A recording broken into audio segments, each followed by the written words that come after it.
Friends, మీకు ఈ video నచ్చితే లైక్ చేయండి, సబ్స్క్రైబ్ చేయండి. అంజు కనిపించకపోవడం అంజుని వెతుక్కుంటూ రాత్రి అమర్ ఇద్దరు కారులో వెతుకుతూ ఉంటారు. తర్వాత అమర్ వెంటనే భాగ్యకి మళ్ళీ ఫోన్ కాల్ చేస్తాడు. చెప్పండి అని భాగ్య ఫోన్లో మాట్లాడుతూ ఉంటే అంజు ఏమైనా ఇంటికి వచ్చిందా, ఇంట్లోనే ఉందా అని అమర్ టెన్షన్ పడుతూ అడుగుతూ ఉంటే లేదండి, రాలేదండి అని భాగ్య చెప్తుంది. ఏంటి రాలేదా అని అమర్ చాలా టెన్షన్ పడుతూ ఉంటాడు. ఏవండి, అంజు పాప నా నాన్న దగ్గర వెళ్ళిందంట అండి, ఇంటికి వెళ్ళిందంట, నాన్న దగ్గరే ఉందంట అని బాగా చెబుతుంది. ఏంటి, అంజు పాప మీ నాన్నని కలవడానికి మీ ఇంటికి వెళ్ళిందా అని అమర్ షాకింగ్గా అడుగుతూ ఉంటే అవునండి అని బాగా చెబుతుంది. సరే నేను ఉంటాను మిస్ అమ్మ అని అమర్ ఫోన్ పెట్టేస్తూ ఉంటాడు.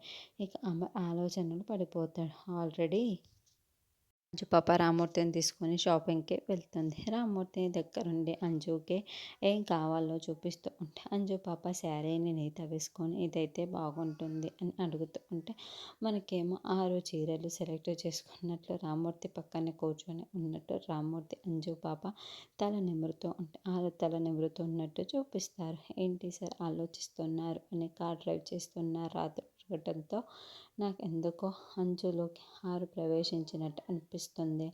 6కి మనుషుల్లోకి ప్రవేశించే శక్తులు ఉన్నాయి అనిపిస్తుంది అని అంటే ఎందుకంటే ఇప్పుడు అంజు రామ్మూర్తి గారిని కలవటానికి వెళ్ళింది కదా, అందుకే నాకు ఇలా అనిపిస్తుంది రాత్రి అని అనగానే రాత్రుడు కూడా ఒక్క క్షణం ఆలోచనలు పడిపోతాడు. అసలు అంజులా అనిపించట్లేదు. ఖచ్చితంగా అంజులోకి 6 ప్రవేశించినట్లే అనిపిస్తుంది. 6కి ఆ శక్తులు ఉన్నాయి అనిపిస్తుంది అని అమర్ చెబుతారు. ఇంటి దగ్గర భాగ్య కూడా ఎందుకో చాలా చాలా టెన్షన్ పడుతూ ఉంటుంది. తర్వాత షాపింగ్ చేసేసి తర్వాత రామ్మూర్తి ఇద్దరు బయటకు వస్తారు.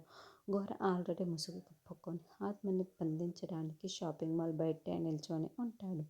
ఒక్కసారికి బయటికి వచ్చేసిన అక్కడున్న ఘోరాన్ని చూసేసి కళ్ళు పెద్దసేసి షాకింగ్గా చూస్తూ ఆత్మ వచ్చేసావా అనే వాసన చూసేసి నేను ఇలా బంధించడానికి వస్తావని నువ్వు అనుకోలేదు కదా, నేను వచ్చేసాను, నువ్వు తప్పించుకోలేదు అని గోరా చెబుతూ ఉంటే చాలా చాలా టెన్షన్ పడుతూ ఉంటుంది.